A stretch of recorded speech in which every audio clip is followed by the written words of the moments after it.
Bonjour, bienvenue, welcome on ACAT TV. Je suis ravie de vous retrouver pour cette nouvelle édition sur notre plateau.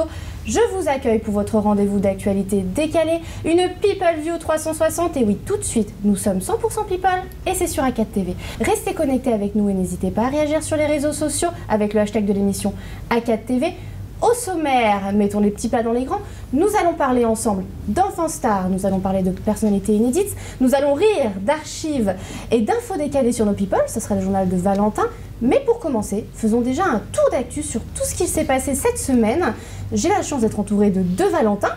Et c'est donc Valentin qui a été nos yeux dans cette folle enquête. Que s'est-il passé chez nos people cette semaine, Valentin? Eh oui, bonsoir Léa. Je vais vous parler des Anges de la télé-réalité 9 pour commencer. Donc qui se tourne actuellement à Miami et sera diffusé selon Star 24 le 6 février sur Énergie 12. Alors j'aurais pu vous parler du couple Anthony et Kim qui s'est mis ensemble sur le tournage, ou alors j'aurais pu vous parler également de Senna et Evie qui ont couché dès le premier soir. Mais ces informations sont tellement sans intérêt que j'ai préféré vous parler de Loana. Et oui, Loana, 16 ans après avoir fait le Loft Story qu'il a fait connaître, 6 ans après avoir déjà fait Les Anges, elle revient, elle est décollée dimanche en direction de Miami pour intégrer la Villa des Anges. Alors pourquoi? Vous allez me dire que la question est très bête, et bien sûr, puisque la réponse est simple, c'est pour l'argent. Et oui, Énergie 12 a créé un gros buzz en faisant venir Loana sur son émission, et donc à la clé je pense qu'elle aura un très gros contrat.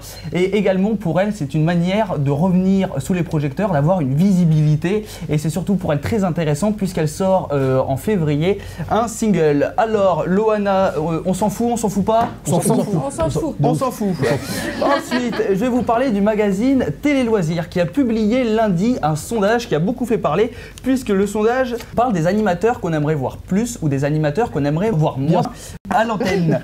Donc qui dit sondage dit classement. Donc pour les personnalités qu'on aimerait voir plus, il y a en première position Michel Simès, en deuxième position il y a Frédéric Lopez, en troisième position Stéphane Bern. Et pour les personnes qu'on aimerait voir moins, il y a en première position Cyril Hanouna, en deuxième position Arthur et en troisième Michel Drucker, avec en ex-aequo Bertrand Chameroy. Et oui, Bertrand Chameroy qui, le pauvre, après Touche pas mon poste, il a rien fait, il arrive sur W9, ça fait 2 mois qu'il est là, il est une fois par semaine, et le pauvre, donc là à ce niveau ça veut plus dire on veut pas le voir moins, c'est-à-dire on veut plus le voir du tout. Donc qu'est-ce qu'on peut retenir de ce sondage? C'est que les animateurs qui font des documentaires et des magazines ont beaucoup plus la cote que les animateurs qui font du show et du divertissement. Alors je précise tout de même qu'il y a 1180 téléspectateurs qui ont été interrogés, donc on est très loin de la grande majorité. Donc c'est pour ça que magazine on s'en fout pas? Ouais, pareil. On s'en fout. Alors du coup pour vous, je vais quand même vous poser la question, quels sont les animateurs que vous aimeriez voir plus ou un animateur que vous aimeriez voir moins? Léa? Léa, eh ben, j'adorerais voir Denis Brognard, beaucoup plus à la télé.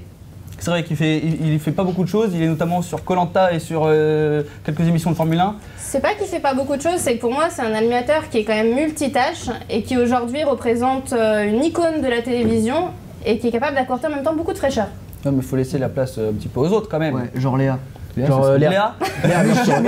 On la voit pas assez, Léa, à l'écran. Je sais pas si c'est pour la voir plus ou la voir moins, mais... Vous êtes des amants. Moi pour la chemise, je veux bien. Bah, moi pour la chemise pareil, mais je dis toujours pas si c'est pour la voir ou pas. Pervers. Non. Je ne me prononcerai pas sur la question. Oh. Et je vais terminer en vous disant qu'il y a 91 ans, jour pour jour, le 26 janvier 1926, naissait la télévision. C'est pas une info people, mais au moins on aura appris quelque chose. Oh là là. Bravo. Merci Valentin. J'aime beaucoup cette phrase. Eh ben écoutez, voyez où on en est, hein, 91 ans après, n'est-ce pas? Tout de suite, pour nous, ça. passons à un cap, une péninsule. Alors que dis-je? À la naissance d'une future star, et plus précisément de cinéma. Essayez de deviner qui c'est grâce à Michael. Et oui, effectivement, c'est la saison des récompenses cinématographiques à travers le monde, les Oscars aux États-Unis, les BAFTA au Royaume-Uni, les Césars en France. Et c'est l'occasion de voir émerger des nouveaux talents en termes d'acteurs et d'actrices. Et cette année, avant même le déroulement de la cérémonie des Césars, un espoir féminin s'illustre. Alors, si je vous dis qu'elle a 17 ans... Catherine Deneuve.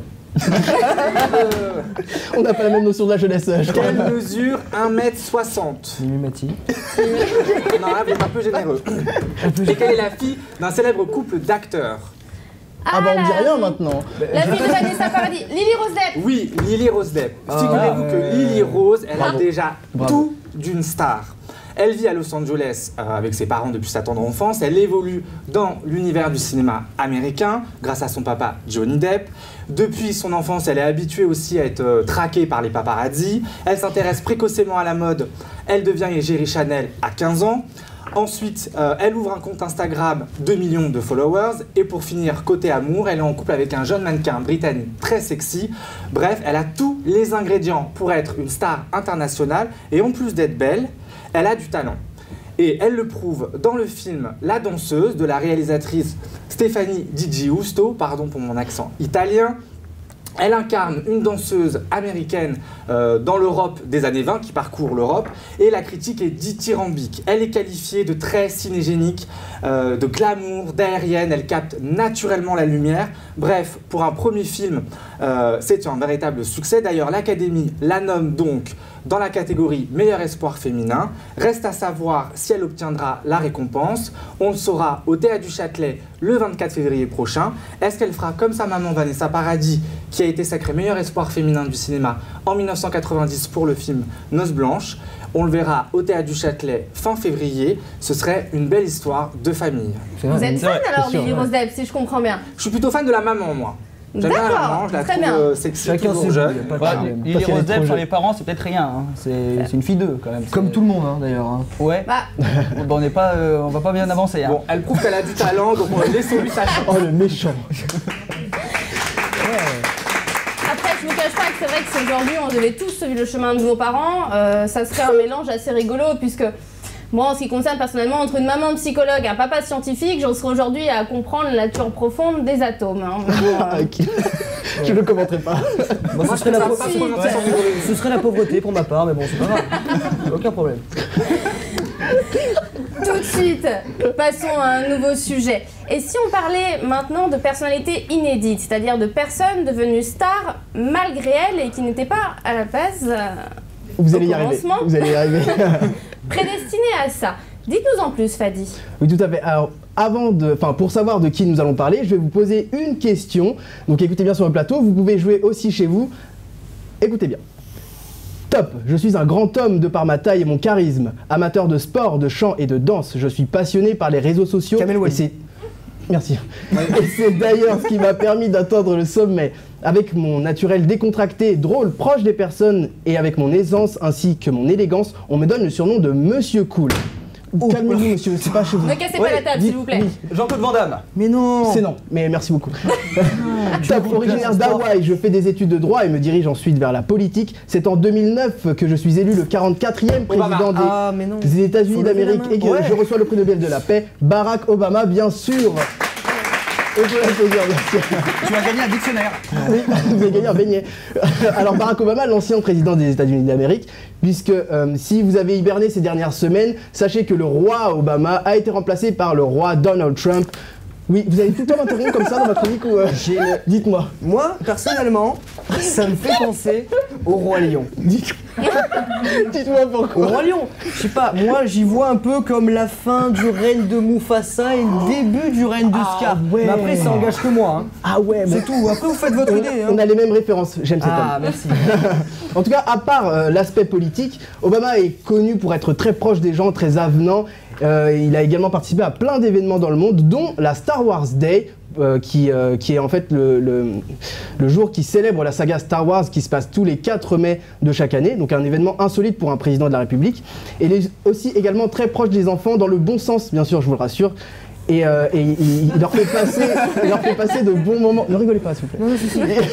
Il leur fait passer de bons moments à tous. En tout cas, tous ces moments de joie, de bonne humeur, de rire ont été immortalisés par Pete Souza, qui n'est autre que son photographe personnel, qui le suit depuis les débuts en politique.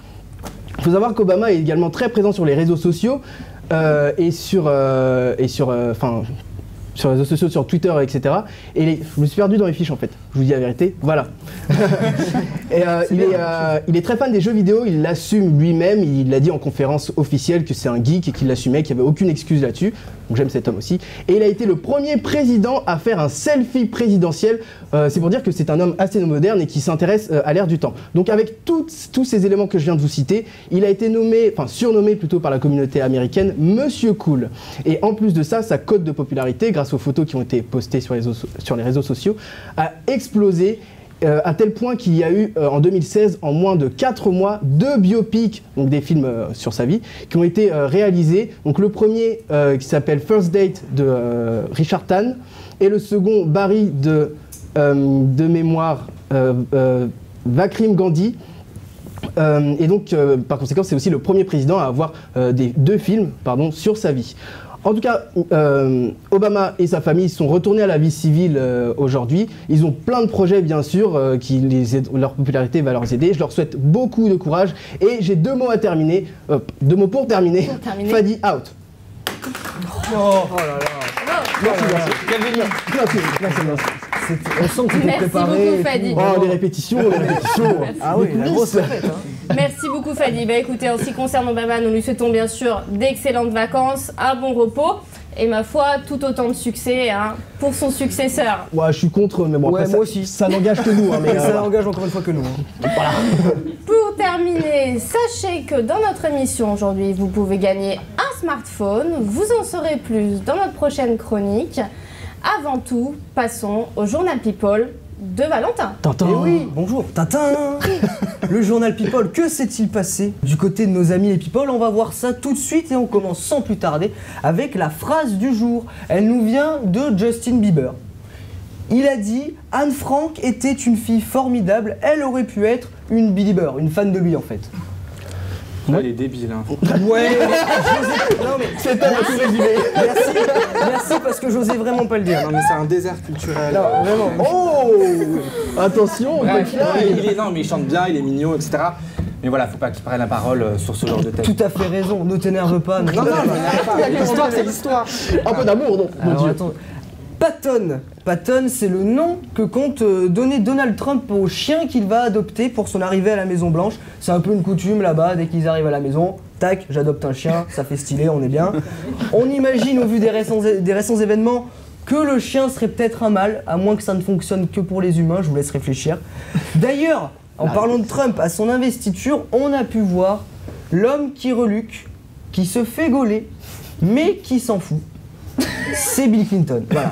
Fidèle à lui-même, le petit filou de Bilou. ouais. On l'a vu, hein, il s'est pas gêné, reluqué Ivanka Trump. Oh, c'est pas mal et tout, machin. Mais bon, il a ri. Ça lui a pas échappé, elle l'a vu et en fait, ça l'a fait rire. Elle aussi, elle a abandonné en fait. Elle s'est dit, je le connais. Enfin, on sait comment il est, on change pas des habitudes. Donc on va le laisser tranquille. Maintenant, une idée cadeau pour la Saint-Valentin. Le 14 février arrive, vous n'avez aucune idée, vous galérez à trouver. Calme-toi dans ton fauteuil, j'ai la solution. Le 14 février, tout pile, il y a le nouveau single, comme l'a dit mon cher collègue Valentin avant, de Loana qui sort. Il s'appelle Love Me Tender. Ça me fait penser à KFC. Love Me Tender. C'est vrai qu'il y a un petit air KFC. D'ailleurs, il y a peut-être quelque chose entre eux, mais bon, on n'ira pas plus loin. Il y a quand même un guest de folie dans son single avec elle. C'est le sosie français d'Elvis Presley. Et qui est en plus son ex-petit copain. C'est pour vous dire qu'il y a une collaboration de haut niveau là. Là, va y avoir de la chanson là. On peut que lui souhaiter que son single Love Me Tender soit à la hauteur de son précédent opus, son précédent album, qui s'intitulait I Have a Dream. On imagine qu'elle l'a encore d'ailleurs, le même. On va aussi rebondir sur ce que disait Valentin, sur le fait que oui, elle fait les anges de La Terre et l'été neuf, oui, c'est sûrement pour sa promo, et oui, on veut que ce soit la dernière. La pauvre. Non, je confirme. Vous êtes méchant avec Loana. Vous avez été méchant avec Justin Bieber. C'est vrai. C'est vrai. Méchant, mais quand on arrive à l'oublier, elle revient sur le devant médiatique. C'est fou. Ah, comme les cafards. C'est comme les cafards. Ah ouais. Exactement. Ouais. Moi, j'ai pitié d'elle. Voilà. Ça n'engage que vous. Mais bon. Ouais, mais ouais. C'est bon, allez maintenant. Vas-y, continue. Toujours tu ce qu'il dit. Allez-y, terminez, Valentin, je vous en prie. Alerte enlèvement. Alerte enlèvement, ceci est un message très important. On recherche activement l'inspiration de Matt Pokora, c'est très important. Je vous en supplie, si vous avez la moindre nouvelle le concernant, ou plutôt la concernant, vu qu'on parle de son inspiration, contactez-nous, c'est hyper urgent, personne n'a envie d'écouter du Carlos chanté par Matt Pokora. Je vous en supplie. Appelez-nous, c'est très important. Et comme l'a dit Léa, il y a un smartphone à gagner pour clôturer ce journal et aussi un peu cette émission. Il y a un smartphone à gagner et c'est super simple pour y participer. Il faut juste répondre à cette question. Une question que Christina Aguilera s'est posée en 2011 lors d'une interview. La question est la suivante. Où se tiendra le festival de Cannes cette année? Envoyez vos réponses au 22 77 et le gagnant sera tiré au sort parmi les bonnes réponses. Merci Valentin. On va faire tout contrôle sur ce plateau, je crois. Le Eh plateau bien de la folie. écoutez, A4 TV touche à sa fin. Un grand merci à toutes les équipes qui ont travaillé sur cette émission. Nous avons été ravis de partager ce moment en votre D'avoir compagnie. massacré leur travail. Nous vous donnons rendez-vous la semaine prochaine sur A4 TV. Et en attendant, n'oubliez pas que les people de la télévision, c'est vous. À la semaine prochaine. Bye bye.